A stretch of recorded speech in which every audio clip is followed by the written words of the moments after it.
Arguably, one of the most appealing aspects of building a PC is the freedom to choose the specific components that will go into it. And when gaming PCs are concerned, no element is more important than the graphics card. But how do you pick one? Well, the chances are that you have heard the terms like dedicated, discrete, and integrated thrown at you. So, what do these terms mean? Well, we will begin with a quick explanation before moving on to the advantages and disadvantages associated with both. So, let's try to understand the entire concept from scratch. What is a CPU? CPU, also known as Central Processing Unit, is the brain and the most significant part of the computer. It performs all complex operations and comes as a chip placed on the motherboard. CPU works dedicatedly to carry out functions like calculations, creating Word, Excel files, watching movies, browsing the web, and more. What is GPU? On the other hand, GPU, also known as a graphics processing unit, often mentioned as graphics card, works similarly to a CPU, except it's mainly designed to carry out all kinds of graphical operations. With the GPU, you can play high-end games and use designing software smoothly.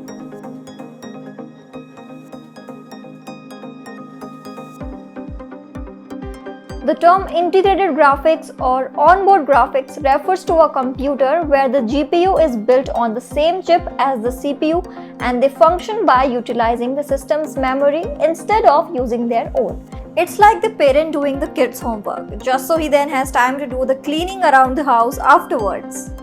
Nowadays, most tech companies provide integrated graphics in their laptops as they are small, affordable, and more energy efficient. Though they are great for daily use, they will put extra load on the CPU if you perform heavy graphic designing and play high-end games, since it is relying on the system's RAM for performing both basic and complex tasks. This might reduce the speed of your system and cause low performance issues. Talking about dedicated GPU or discrete graphics, they are an individual piece of hardware that comes with their own memory. This means they will utilize their own RAM to handle the system's graphic performance, leaving the inbuilt memory untouched. Think of it as a high school student. He does his homework on time, you don't have to mind him, and he does his job, so you can do yours as well. Since discrete graphics are separate from the processor chip, it consumes more power and generates a significant amount of heat. But as it has its own PCB and VRAM, it provides higher performance than integrated graphics. Dedicated graphics cards are perfect for hardcore gaming and heavy rendering tasks.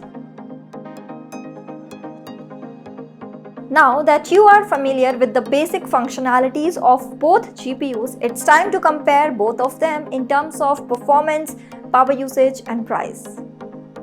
Since in integrated graphics, both the CPU and GPU are placed on the same chip, one or both of the processors will be limited. Since both the basic task and graphics related task will be sharing the inbuilt system RAM to execute tasks. On the other hand, a dedicated graphics card has its own PCB, memory, VRAM, and cooling solution. As a result, is not as limited in its potential power as compared to integrated. It moves the responsibility of computing graphics related data to its dedicated GPU, which will free up resources for your CPU to use. Hence, a dedicated graphics card will certainly reduce the workload on your main processor and help your computer to perform better to execute both general and graphics related tasks. Undoubtedly, discrete graphics surely provide great performance, but it consumes a lot of resources and processing power than integrated. That's why these cards are equipped with inbuilt fans so they can stay cool.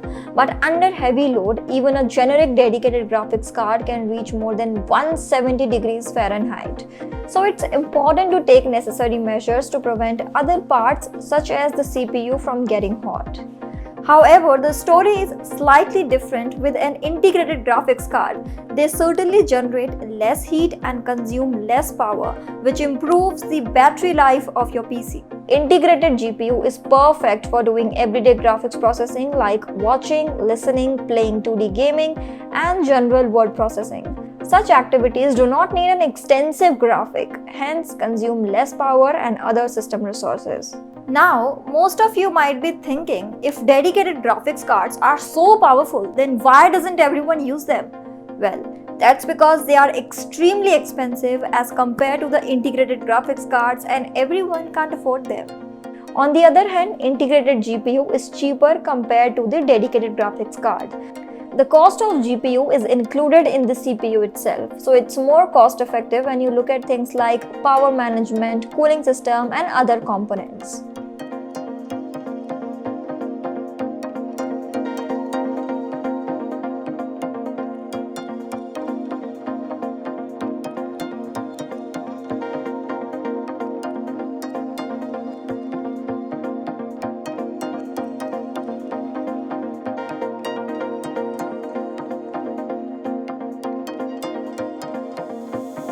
Well, if all you want is a computer that can handle things like browsing the internet, casual light gaming, sending emails, or watching videos, having a system with integrated graphics is the best option. But if you do a lot of resource-intensive work like high-end gaming or professional graphic designing, then a dedicated GPU is definitely the way to go.